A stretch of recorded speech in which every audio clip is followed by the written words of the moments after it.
जब तुम बहुत ज्यादा अच्छे बन जाते हो तो लोग तुम्हें अच्छा नहीं मानते हुए तुम्हें सुविधाजनक मान लेते हैं, और सुविधाजनक चीजों की कद्र नहीं की जाती, उनका इस्तेमाल किया जाता है। जरा अपने जीवन को देखो, तुमने कितनी बार हां कहा जब भीतर से नहीं चिल्ला रही थी, कितनी बार मुस्कुराए जब आत्मा रो रही थी, कितनी बार दूसरों की शांति के लिए अपने भीतर युद्ध खड़ा कर लिया।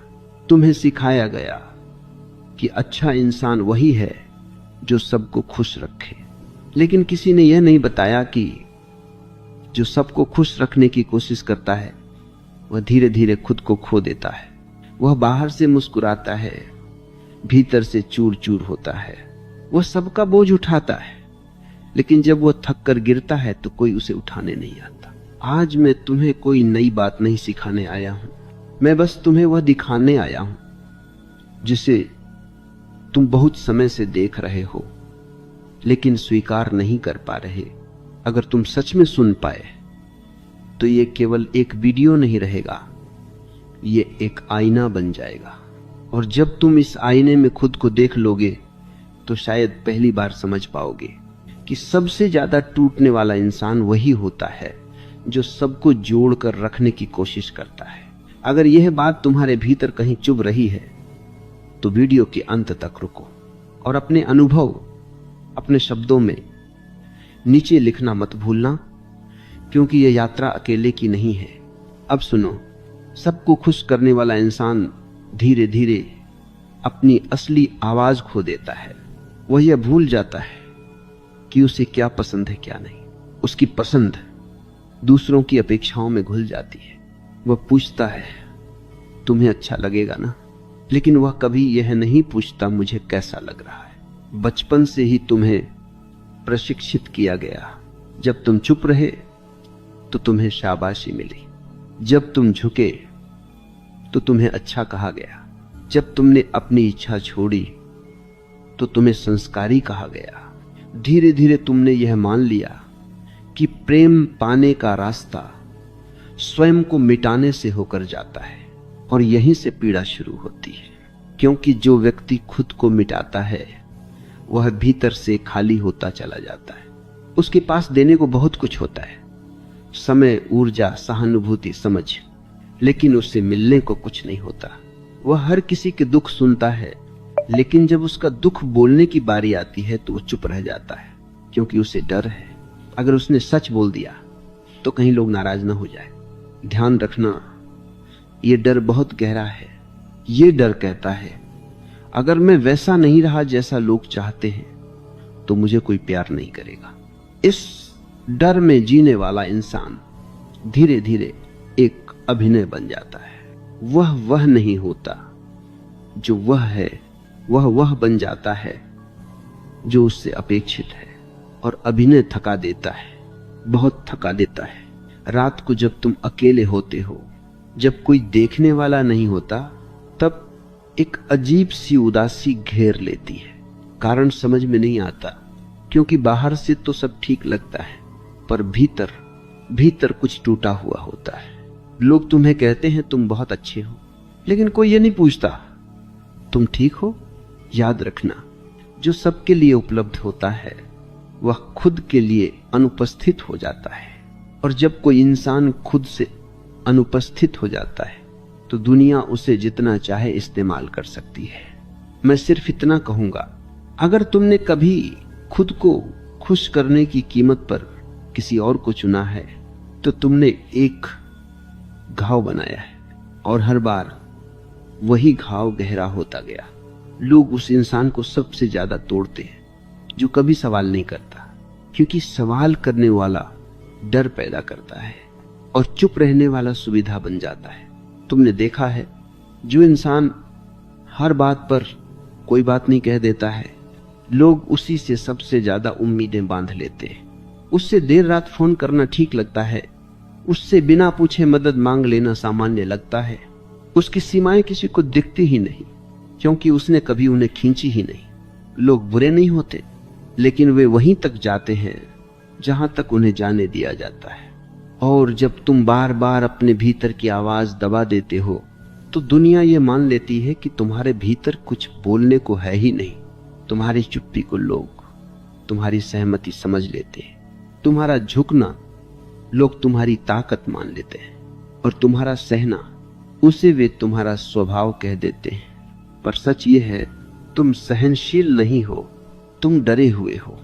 डरे हुए इस बात से कि अगर तुमने मना कर दिया तो कहीं कोई नाराज ना हो जाए, अगर तुमने अपनी बात रख दी तो कहीं रिश्ता टूट न जाए। और इस डर में तुमने एक अजीब सौदा कर लिया। तुमने रिश्तों को बचाने के लिए खुद को दांव पर लगा दिया। धीरे धीरे ऐसा होता है कि तुम्हें याद ही नहीं रहता कि आखिरी बार तुमने खुलकर नहीं कब कहा था। हाँ, कहना तुम्हारी आदत बन जाती है, और आदतें सोचकर नहीं बनती, वे अपने आप चलने लगती हैं। यही सबसे खतरनाक जगह है, क्योंकि जब कोई आदत बन जाती है तो आत्मा की आवाज सुनाई देना बंद हो जाती है। तुम मशीन की तरह प्रतिक्रिया देने लगते हो। किसी ने मांगा, तुमने दे दिया। किसी ने बुलाया, तुम चले गए। किसी ने दुख बताया, तुमने अपना दुख छुपा लिया। और एक दिन अचानक तुम थक जाते हो, बिना किसी भारी काम के, बिना किसी बड़ी परेशानी के, बस भीतर से थक जाते हो। तुम्हें नींद आती है लेकिन आराम नहीं मिलता। तुम हंसते हो लेकिन हल्कापन महसूस नहीं होता। तुम लोगों के बीच होते हो लेकिन अकेलापन पीछा नहीं छोड़ता, क्योंकि तुम बहुत समय से अपने साथ नहीं हो। जो इंसान सबका ख्याल रखता है वह अक्सर यह मान लेता है कि कोई उसका ख्याल नहीं रखेगा, इसलिए वह मांगना ही छोड़ देता है। और जो मांगना छोड़ देता है उसके हिस्से में सिर्फ देना ही रह जाता है। याद रखना, देना सुंदर है, लेकिन अगर देने में तुम खाली हो जाओ तो वह सुंदरता नहीं, एक धीमी आत्महत्या बन जाती है। लोग तुम्हें इसलिए नहीं तोड़ते कि वे तुम्हें नुकसान पहुंचाना चाहते हैं, वे तुम्हें इसलिए तोड़ते हैं क्योंकि उन्हें पता ही नहीं चलता कि तुम टूट रहे हो। तुम मुस्कुराते रहते हो, तुम कहते रहते हो सब ठीक है, तुम निभाते रहते हो हर हाल में, और निभाने वाले इंसान का दर्द कभी दिखाई नहीं देता। एक अजीब बात सुनो, जो सबसे ज्यादा समझदार होता है उसे सबसे कम समझा जाता है, क्योंकि वह हर किसी को समझने की कोशिश करता है, लेकिन कोई उसे समझने की जरूरत नहीं समझता। और जब वह इंसान अंदर ही अंदर टूट चुका होता है, तब भी लोग उससे कहते हैं तुम तो बहुत स्ट्रांग हो। वे नहीं जानते कि स्ट्रांग कहलाने की कीमत कितनी बार अकेले रोकर चुकाई गई है। तुम्हारी थकान शारीरिक नहीं है, यह आत्मा की थकान है। यह उस बोझ की थकान है जो तुमने अपने कंधों पर दूसरों की खुशी के नाम पर उठा लिया। और सबसे गहरी पीड़ा यह है कि जब तुम टूटते हो तो तुम्हें दोषी महसूस होता है। तुम सोचते हो शायद मुझसे ही कोई गलती हो गई, शायद मुझे और सहना चाहिए था, शायद मुझे और समझदार होना चाहिए था। लेकिन सच्चाई यह है, तुम्हें सहने की नहीं, रुकने की जरूरत थी। तुम्हें झुकने की नहीं, सीधे खड़े होने की जरूरत थी। और अब समय आ रहा है उस जगह को देखने का जहां से यह पूरा चक्र शुरू हुआ था। क्यों तुमने यह मान लिया कि तुम्हारी कीमत दूसरों को खुश करने से तय होगी? क्यों तुम्हें यह डर सताता है कि अगर तुम बदल गए तो लोग तुम्हें छोड़ देंगे? यहीं से असली बात शुरू होती है। डर तुम्हारे भीतर बाहर से नहीं आता, डर तुम्हारे भीतर बोया गया होता है। बहुत बचपन में जब तुमने पहली बार अपने मन की बात कही थी और किसी ने कहा था ज्यादा बोलो मत, ऐसा करना ठीक नहीं, अच्छे बच्चे ऐसे नहीं करते, तुमने तब कुछ सीखा था। तुमने सीखा था कि अपनी सच्ची भावना सुरक्षित नहीं है, कि जो जैसा महसूस करता है वैसा कहना खतरनाक हो सकता है। और तब तुमने एक तरकीब निकाली, तुमने खुद को ढालना शुरू कर दिया। जहां कठोरता दिखी वहां तुम नरम हो गए, जहां गुस्सा था वहां तुम चुप हो गए, जहां अस्वीकार का डर था वहां तुमने खुद को छोटा कर लिया। तुम्हें लगा यह समझदारी है, तुम्हें लगा यही परिपक्वता है, लेकिन यह परिपक्वता नहीं थी, यह आत्मत्याग की शुरुआत थी। डर हमेशा यह कहता है अगर तुम जैसे हो वैसे रहे तो तुम अकेले रह जाओगे। इस डर ने तुम्हें सिखाया कि प्रेम शर्तों पर मिलता है, कि स्वीकार होने के लिए किसी और जैसा बनना पड़ता है। और जब प्रेम शर्तों पर मिलने लगे तो इंसान खुद से सौदेबाजी करने लगता है। तुमने कहा ठीक है, मैं थोड़ा और सह लूंगा, ठीक है, मैं अपनी बात बाद में कहूंगा, ठीक है, मैं जैसा हूं वैसा नहीं दिखाऊंगा। हर ठीक है के साथ तुम थोड़ा और पीछे हटते चले गए और धीरे धीरे तुम्हारी पहचान एक छाया बन गई। तुम लोगों की जिंदगी में हो लेकिन अपने जीवन में नहीं। डर का सबसे बड़ा छल यही है, वह तुम्हें यह यकीन दिला देता है कि बिना झुके रहना स्वार्थ है, कि खुद को चुनना गलत है। इसीलिए जब कभी तुम्हारे भीतर कोई आवाज उठती है जो कहती है बस अब नहीं, तो डर तुरंत उसे दबा देता है।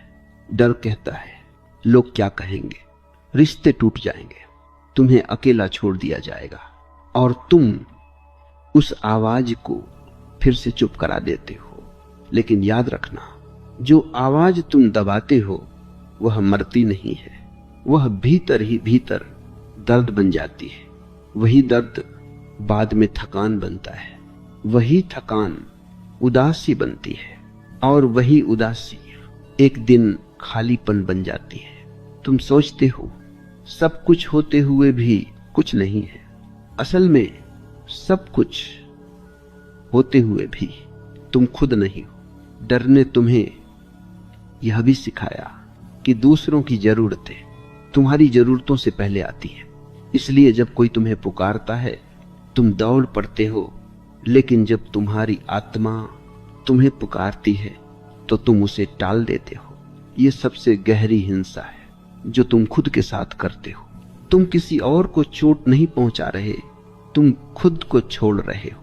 और जो इंसान खुद को छोड़ देता है उसे कोई और भी छोड़ दे तो आश्चर्य नहीं होना चाहिए। डर ने तुम्हें सिखाया कि संबंध बचाने के लिए खुद को तोड़ना पड़ेगा, लेकिन किसी ने यह नहीं बताया कि टूटे हुए इंसान किसी संबंध को नहीं बचा सकते, वे बस उसे घसीटते रहते हैं। तुम्हारा डर यह नहीं है कि लोग तुम्हें छोड़ देंगे, तुम्हारा डर यह है कि अगर तुम सच में बदल गए तो लोग तुम्हें पहचान ही नहीं पाएंगे, और पहचान का खो जाना तुम्हें मृत्यु जैसा लगता है।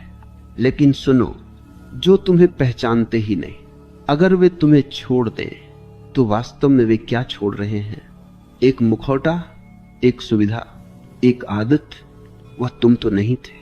अब धीरे धीरे एक नई समझ जन्म ले रही है। यह है समझ कहती है, शायद समस्या यह नहीं थी कि तुम बहुत अच्छे थे, समस्या यह थी कि तुम खुद के प्रति अच्छे नहीं थे। और जब तक यह समझ गहरी नहीं होती तब तक परिवर्तन संभव नहीं है। आगे जो आने वाला है वह तुम्हें असहज कर सकता है, क्योंकि अब बात सहन की नहीं जिम्मेदारी की होगी। अब प्रश्न यह नहीं रहेगा कि दुनिया तुमसे क्या चाहती है, प्रश्न यह होगा तुम खुद से क्या चाहते हो। यहीं से दृष्टि बदलती है। आगे ये प्रवाह जिम्मेदारी शब्द से आगे बढ़ेगा। जिम्मेदारी का अर्थ वह नहीं है जो तुम्हें सिखाया गया, तुम्हें बताया गया कि जिम्मेदारी मतलब सबका ख्याल रखना, सबके लिए उपलब्ध रहना, सबके बोझ को अपने कंधों पर उठा लेना। लेकिन यह जिम्मेदारी नहीं थी, यह धीरे धीरे खुद से भागने का तरीका था। असल जिम्मेदारी बहुत शांत होती है, वह शोर नहीं मचाती, वह बलिदान का ढोल नहीं पीटती, वह भीतर एक स्पष्टता की तरह उतरती है। असल जिम्मेदारी यह स्वीकार करना है कि जो कुछ भी तुमने सहा, जो कुछ भी तुमने झेला, उसके लिए अब किसी और को दोष देना बेईमानी है। यह सुनकर मन विरोध करेगा। मन कहेगा, मैंने तो सब दूसरों के लिए किया था, मैंने तो कभी कुछ मांगा ही नहीं, लोगों ने ही मेरा फायदा उठाया। यह सब सच हो सकता है, लेकिन अधूरा सच है। पूरा सच यह है, किसी ने तुम्हें मजबूर नहीं किया था। हर बार जब तुम झुके, वह तुम्हारा चुनाव था। डर के कारण सही, असुरक्षा के कारण सही, लेकिन चुनाव तुम्हारा था। और जब तक तुम यह नहीं मानते कि यह तुम्हारा चुनाव था, तब तक तुम बदल नहीं सकते, क्योंकि बदलाव वहीं से शुरू होता है जहां इंसान ये कहने की हिम्मत करता है, अब मैं खुद को धोखा नहीं दूंगा। जिम्मेदारी का पहला कदम दूसरों को दोष देना छोड़ना है। दूसरा कदम और भी कठिन है, यह स्वीकार करना कि तुमने प्रेम को गलत समझा। तुमने सोचा कि प्रेम का अर्थ है देना देना देना, लेकिन तुम यह भूल गए कि प्रेम का अर्थ है होना। जो है वही देना, जो नहीं है उसका दिखावा नहीं। तुमने जो दिया वह अक्सर तुम्हारा नहीं था, वह तुम्हारी मजबूरी थी, तुम्हारी आदत थी, तुम्हारा डर था। इसलिए वह देने के बाद भी तुम्हें खाली छोड़ गया। जिम्मेदारी यह देखना है कि तुम क्यों हमेशा वहीं रुके जहां तुम्हें थकान मिली लेकिन मान्यता नहीं। क्यों तुमने उन रिश्तों को पकड़े रखा जहां तुम्हारी आवाज की कोई कीमत नहीं थी। क्यों तुमने बार बार खुद से कहा, चलो कोई बात नहीं, जब भीतर सब कुछ बात ही बात था। यह स्वीकार करना पीड़ा देता है, क्योंकि तब तुम्हें यह भी मानना पड़ता है कि तुमने खुद को छोटा होने दिया। लेकिन इस स्वीकार में एक अजीब सी आजादी छिपी है, क्योंकि जिस क्षण तुम यह मान लेते हो कि तुमने खुद को छोड़ा था, उसी क्षण यह भी स्पष्ट हो जाता है कि तुम खुद को वापस चुन सकते हो। अब कोई बचपन नहीं है जिसमें तुम्हें चुप कराया जाए। अब कोई गुरु नहीं है जो तुम्हारी आत्मा से बड़ा हो। अब कोई मजबूरी नहीं है जो तुम्हें झुकने को कहे। अब अगर तुम झुकोगे तो वह आदत होगी, और आदत बदली जा सकती है। जिम्मेदारी का अर्थ कठोर हो जाना नहीं है, ये अचानक दूसरों को काट देना नहीं है, ये रिश्तों से भाग जाना नहीं है, ये भीतर एक सीमा खींचना है। सीमा दीवार नहीं होती, सीमा स्पष्टता होती है। जब तुम स्पष्ट होते हो तो तुम्हें चीखना नहीं पड़ता, तुम बस शांत होकर नहीं कह देते हो। और पहली बार नहीं कहते समय तुम्हारा शरीर कांपेगा, दिल तेज धड़केगा, मन कहेगा अब सब बिगड़ जाएगा, लेकिन कुछ भी नहीं बिगड़ेगा। कुछ लोग नाराज होंगे, कुछ लोग दूर होंगे, कुछ लोग तुम्हें बदलता हुआ कहेंगे, और यही एक सत्य प्रकट होगा। जो लोग सिर्फ तुम्हारी सहनशीलता से जुड़े थे वे हट जाएंगे, और जो लोग तुम्हारी सच्चाई से जुड़ सकते हैं वे पहली बार तुम्हें देख पाएंगे। जिम्मेदारी का अर्थ अपने जीवन का केंद्र दूसरों से हटाकर अपने भीतर ले आना है। जब तुम केंद्र में होते हो तो तुम फिर भी दे सकते हो, लेकिन अब खोकर नहीं। अब तुम्हारा देना तुम्हें खाली नहीं करता, अब तुम्हारा प्रेम तुम्हें तोड़ता नहीं। अब तुम किसी को खुश करने के लिए नहीं, सिर्फ खुश होने की अवस्था से जीते हो। और यह अवस्था दूसरों को चुभ सकती है, क्योंकि जो इंसान खुद से जुड़ा होता है वह नियंत्रित नहीं किया जा सकता।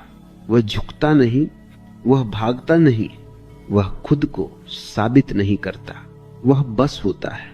और होना सबसे बड़ी क्रांति है। अब एक अंतिम बात समझ लो, तुम्हें सबको खुश करने की जरूरत नहीं है, तुम्हें सिर्फ झूठा नहीं होना है, तुम्हें अच्छा बनने की जरूरत नहीं है, तुम्हें सच्चा बनने की जरूरत है।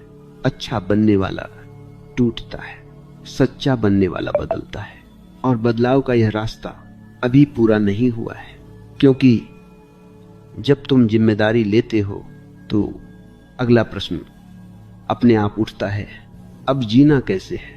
यहीं से बात चयन की ओर मुड़ती है। चयन कोई छोटा निर्णय नहीं होता, चयन तुम्हारे पूरे जीवन की दिशा तय करता है। अब तक तुम आदतों से जीते आए हो। आदतों ने चुना कि तुम क्या कहोगे, कहां चुप रहोगे, किसके लिए झुकोगे और किसके सामने मुस्कुराओगे। लेकिन अब पहली बार जीवन तुम्हें एक साफ प्रश्न दे रहा है, क्या तुम आदत से जीना चाहते हो या जागरूकता से? चयन का अर्थ यह नहीं है कि हर पल सही निर्णय हो। चयन का अर्थ यह है कि अब गलती भी तुम्हारी होगी और सच्चाई भी तुम्हारी। अब तुम यह नहीं कह सकोगे मैं मजबूर था, क्योंकि जिसने जिम्मेदारी ली वह मजबूरी की भाषा भूल जाता है। चयन डर पैदा करता है, क्योंकि चयन के साथ परिणाम भी आते हैं। जब तुम चुनते हो कि अब तुम अपनी सीमाएं बताओगे तो कुछ लोग असहज होंगे। जब तुम चुनते हो कि अब तुम हर बार उपलब्ध नहीं रहोगे तो कुछ लोग निराश होंगे। जब तुम चुनते हो कि अब तुम अपनी थकान को सुनोगे तो कुछ लोग तुम्हें स्वार्थी कहेंगे। यही परीक्षा है। अगर तुम इन शब्दों से डर गए तो तुम फिर से पुराने ढांचे में लौट जाओगे। लेकिन अगर तुम ठहर गए, अगर तुमने अपने भीतर की आवाज को इन बाहरी आवाजों से ऊंचा रखा, तो कुछ नया जन्म लेगा। शुरुआत में यह नया अजीब लगेगा, तुम्हें अपराध बोध होगा, तुम्हें लगेगा कि तुम कुछ गलत कर रहे हो। याद रखना, अपराध बोध अक्सर तब आता है जब तुम पहली बार खुद के प्रति ईमानदार होते हो, क्योंकि तुम्हें सालों तक यह सिखाया गया था कि खुद को चुनना गलत है। लेकिन अब तुम देख रहे हो कि खुद को न चुनने की कीमत तुम पहले ही चुका चुके हो। तुम थक चुके हो, तुम खाली हो चुके हो, तुम भीतर से बिखर चुके हो। तो अब खोने के लिए क्या बचा है? चयन का एक और पहलू है। तुम्हें यह स्वीकार करना पड़ेगा कि हर कोई तुम्हारे साथ नहीं चलेगा। कुछ लोग तुम्हारे पुराने रूप से प्रेम करते थे, उस रूप से जो झुक जाता था, जो सुनता ही रहता था, जो खुद को पीछे रखता था। जब वह रूप बदलेगा तो वे कहेंगे तुम बदल गए हो। हां, तुम बदले हो, क्योंकि जो इंसान टूटने के बाद भी न बदले वह या तो सुन्न हो चुका है या मर चुका है। चयन जीवन को सरल नहीं बनाता, लेकिन उसे सच्चा बनाता है। अब तुम ऐसे रिश्ते चुनोगे जहां तुम सांस ले सको। अब तुम ऐसे संवाद चुनोगे जहां तुम्हें अभिनय न करना पड़े। अब तुम ऐसी चुप्पी चुनोगे जो बोझ नहीं, विश्राम दे। और सबसे महत्वपूर्ण, अब तुम खुद के साथ झूठ नहीं बोलोगे। यह झूठ ही था जो तुम्हें सबसे ज्यादा थकाता था। हर मुस्कान जो सच्ची नहीं थी, हर सहमति जो मजबूरी थी, हर वाक्य जो तुम कहना नहीं चाहते थे, वही झूठ तुम्हारी ऊर्जा खा गया।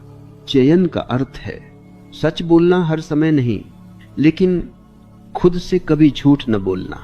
अब जब तुम कुछ दोगे तो वह दिल से होगा। अब जब तुम मना करोगे तो वह भी शांत होगा। अब तुम्हारी उपस्थिति कम लोगों के लिए होगी, लेकिन पूरी होगी। और पूरी उपस्थिति 1000 अधूरी उपस्थिति से ज्यादा मूल्यवान होती है। तुम देखोगे कुछ समय बाद तुम्हारे भीतर एक स्थिरता आने लगेगी। तुम पहले की तरह हर बात पर हिलोगे नहीं। हर प्रतिक्रिया तुम्हें अपनी दिशा से हटा नहीं पाएगी, क्योंकि अब तुम्हारा केंद्र बाहर नहीं, भीतर होगा। यही वह क्षण है जहां जीवन की गुणवत्ता बदलती है।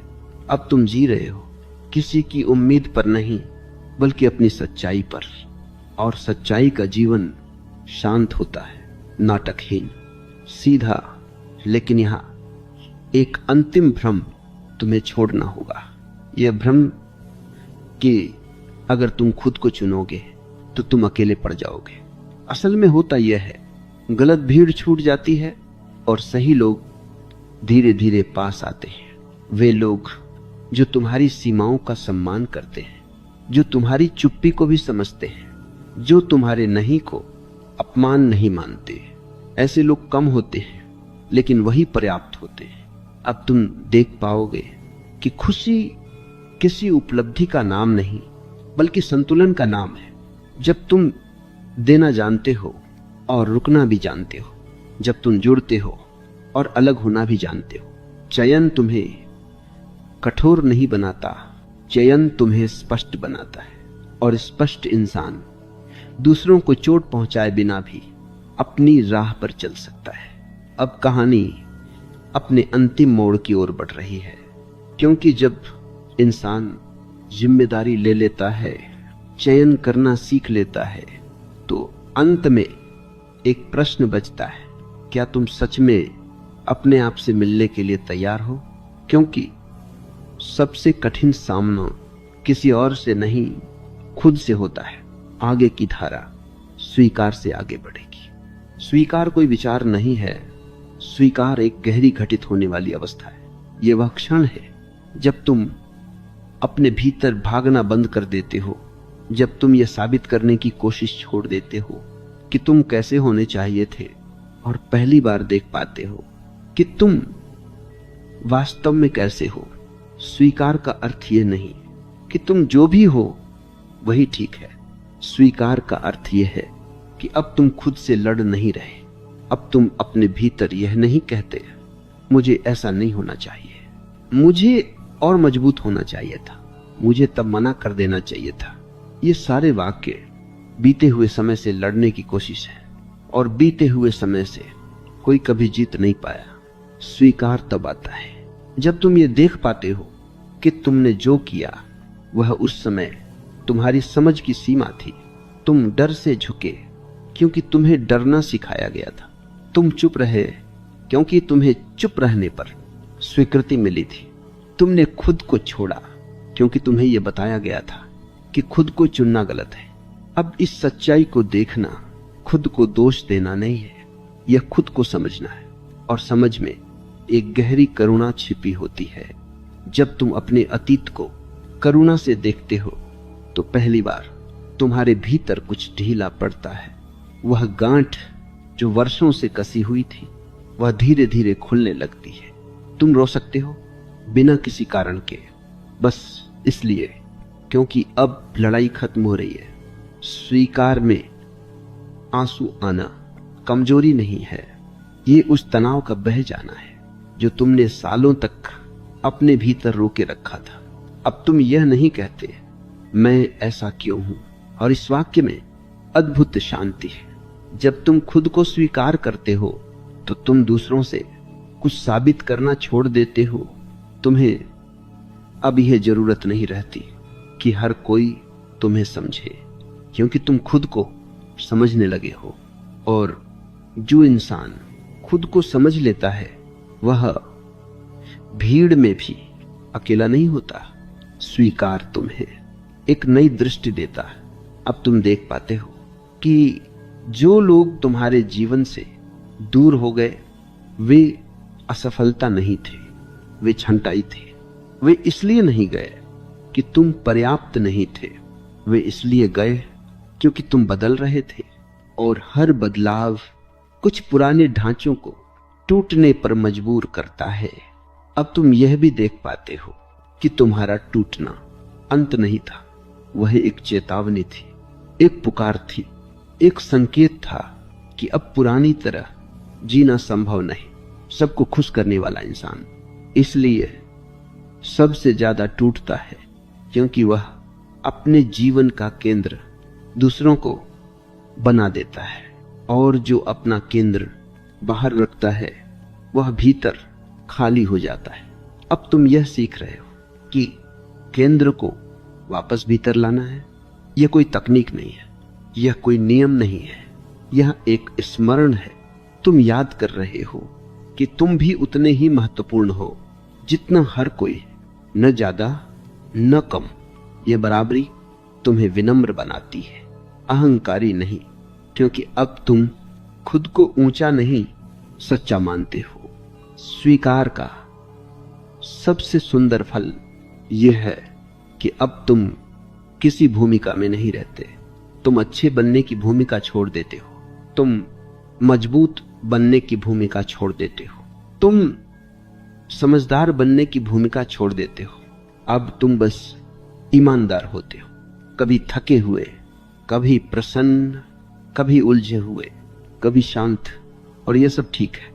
जीवन का भार अब तुम्हें दबाता नहीं, क्योंकि तुम अब हर बोझ को अपना नहीं मानते। अब तुम चुनते हो किसे उठाना है और किसे छोड़ देना है। और छोड़ना सबसे कठिन कला है। तुम छोड़ते हो वह अपराध बोध जो तुम्हें हर समय काटता रहता था। तुम छोड़ते हो वह डर कि लोग क्या सोचेंगे। तुम छोड़ते हो वह मजबूरी कि हर रिश्ते को हर हाल में निभाना है। अब तुम समझते हो कुछ रिश्ते पूरे हो जाते हैं और उन्हें जाने देना भी प्रेम का ही रूप है। स्वीकार तुम्हें ये साहस देता है